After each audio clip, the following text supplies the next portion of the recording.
Brereton Horne will examine a variety of topics to enlighten, stimulate debate, and explore solutions. Hear the facts, hear the real-life stories, hear a view from the outside. Join Brereton Horne at 7:30 a.m. every Saturday on NICERADIO for A View from the Outside. This society needs a spectacle. It might help us to see some evil. This society needs a spectacle.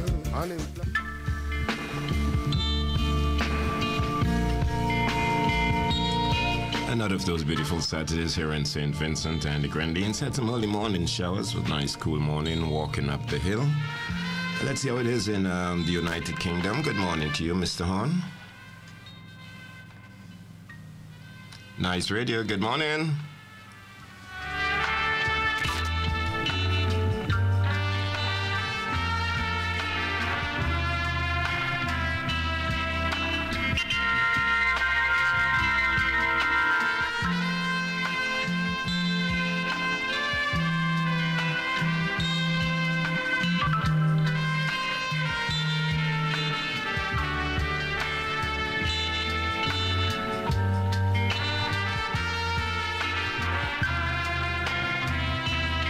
Let's try the lines again. Good morning.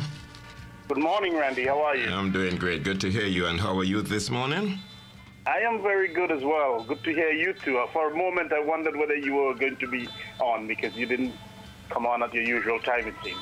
Anyway, that's beside the point now. The station was taking care of business. A whole lot of announcements, so we had to get those out. Absolutely, absolutely. Yes, so how's the weather? We got a good morning. Good morning, some showers. We've been having showers over the last so many days off and on, but it's a nice cool Saturday morning. I expect that we'll be having showers off and on today. Wonderful, wonderful.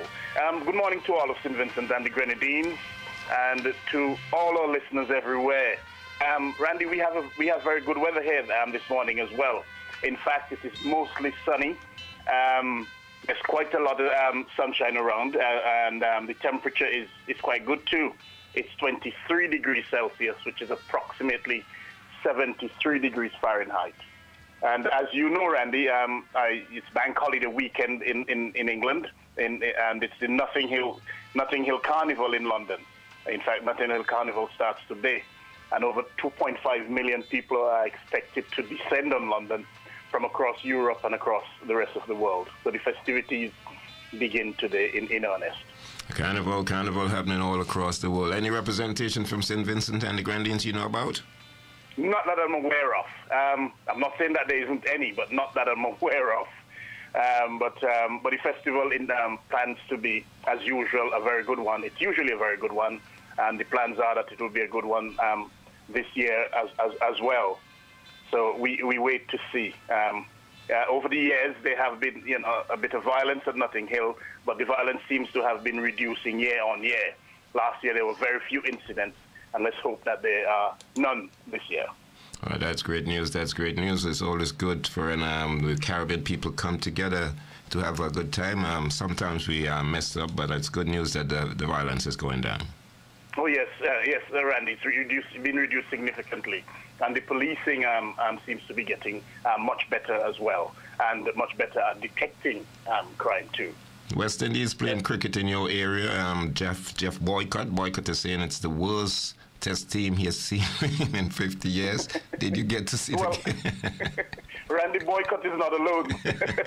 Jeffrey Boycott is not alone. I have made my views clear on social media and in other areas. I have said that West Indies cricket needs a complete root and branch overhaul. And when I say root and branch, I mean from top to bottom. It needs a complete overhaul. I mean, it's shambolic what happened in the first test, and I don't blame Jeffrey Boycott for that. And, I mean, currently they're playing in Headingley in Leeds, and they had a better showing yesterday because they bowled out England for 258 in their first innings. And the last score I saw is that they were 75 for 3. So they're faring slightly better, but let's wait until the end of the match to see whether or not they have indeed come out of it, better. But Jeffrey Boycott is not alone. And talking about Jeffrey Boycott, Randy, you get me started. We're talking about Jeffrey Boycott. He was in the news recently where he had to apologize for a statement that he made in relation to a knighthood, him being knighted or not knighted, as the case may be, becoming so, not becoming sir. And what he said when he was addressing an audience, or was asked the question, what he said, his reply was, maybe he needs to blacken himself. And the reference there is that a lot of West Indians have become sir out of cricket. So Viv Richards, so Clyde Walcott, so Gary Sobers, and we go on and on. So he had to apologize, saying that he meant no offense to black people and so on and so forth. But you mentioned Jeffrey Boycott. I thought I'd mention that. People apologizing all over the world for stuff that they didn't mean. Yes, it looks like the apology seems to be, it doesn't come quite easily from some. For example, President Trump of America. For example, the leadership in St. Vincent and the Grenadines, it seems as if apologies from them seem to be, difficult to get. But yes, it's always good to apologize. And talking about apology, maybe our topic this morning might feed into that in some way. Last week you asked me, Randy, to consider a topic on conflict resolution, and I did tell you last week that your wishes are my command, and so here I am responding to your wishes. So on a view from the outside this week, we look at the issue of conflict resolution, with the view being that in St. Vincent and the Grenadines, there is a severe lack of conflict resolution skills. And as a result of that, many conflicts end in the death or serious injury of one or more parties and the imprisonment, long-term in most cases, of the other party or parties. This lack of skills of conflict resolution is no doubt a major contributor to the crime rate, and especially serious crimes in the country. So when there is talk about being tough on crime and the causes of crime in the country, much attention needs to be focused on conflict and conflict resolution. The Oxford Dictionary defines conflict as a serious disagreement or argument. And it defines resolution as a firm decision to do or not to do something. So from those two definitions, we can deduce that conflict resolution is a decision to do something about a disagreement or an argument. A conflict or disagreement or argument can arise in almost every area of everyday life. It can arise in organizations. It can arise between members of the same organization or between members of different organizations. It can arise between work colleagues. It can arise between neighbors. It can arise between family members, husband and wife, boyfriend and girlfriend, father, son, mother and daughter, sister and brother, brother and brother, sister and sister, and we could go on and on. So it can arise between relatives. It can arise between opposing groups or gangs. Conflict can indeed arise at any time between any two or more persons or group. In fact, the American author Max Lucado said, conflict is inevitable, but combat is optional.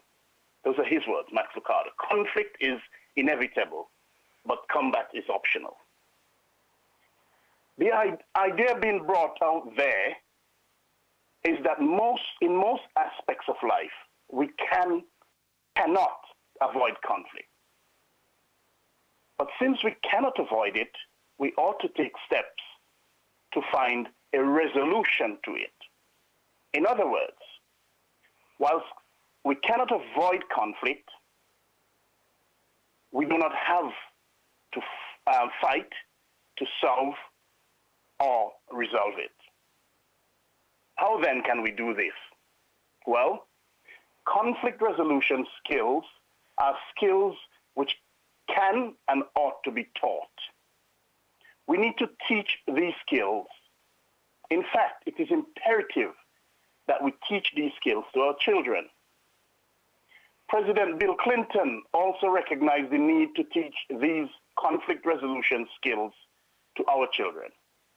In his address on the 20th of April, 1999, when two teenagers went on a shooting spree in Columbine High School in Littleton, Colorado, killing 13 and wounding more than 20 others before turning the gun on themselves and committing suicide, said.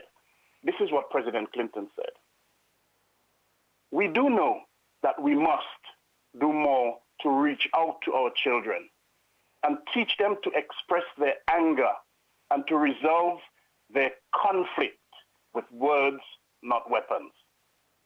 And we do know we have to do more to recognize the early signs that are sent before children act violently. This teaching of conflict resolution skills to our children must start in the home. They, the children, must be taught in schools. The skills must be taught in churches. They must be taught in the community groups wherever they exist. They must be taught these skills in every facet of society. And so in the Vincentian society, these skills must be reinforced. It is no secret that guns now feature regularly during the commission of crimes in St. Vincent and the Grenadines. In fact, gun-related crimes have risen significantly over the last 5 to 10 years. It is no secret, too, that there is a rise in the number of gangs and gang warfare within that same time span.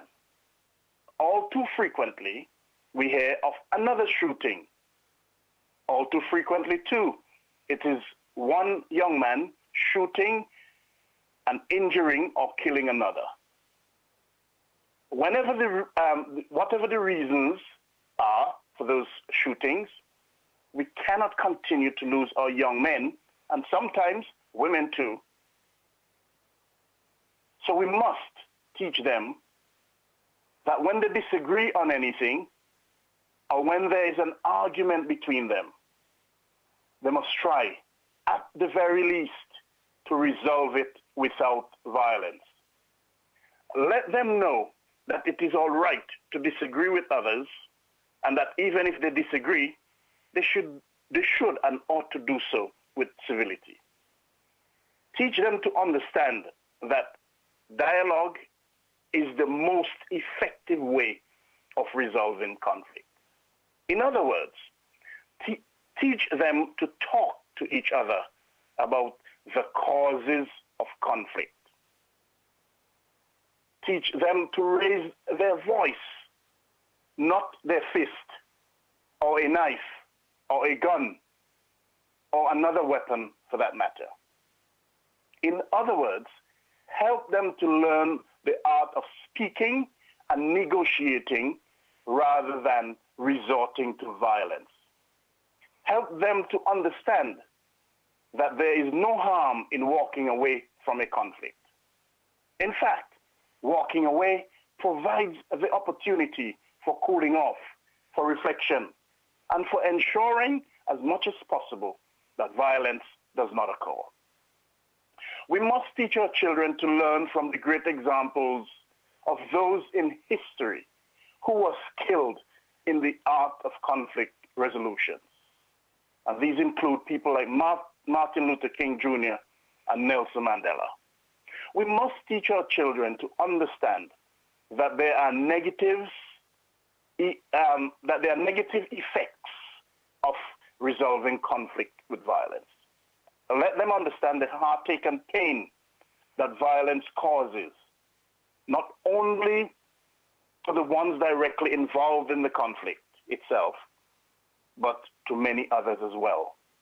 help them to understand that by their action, their own family and relatives hurt just as badly, and even more badly in some cases, than the family and relatives of the other party or parties.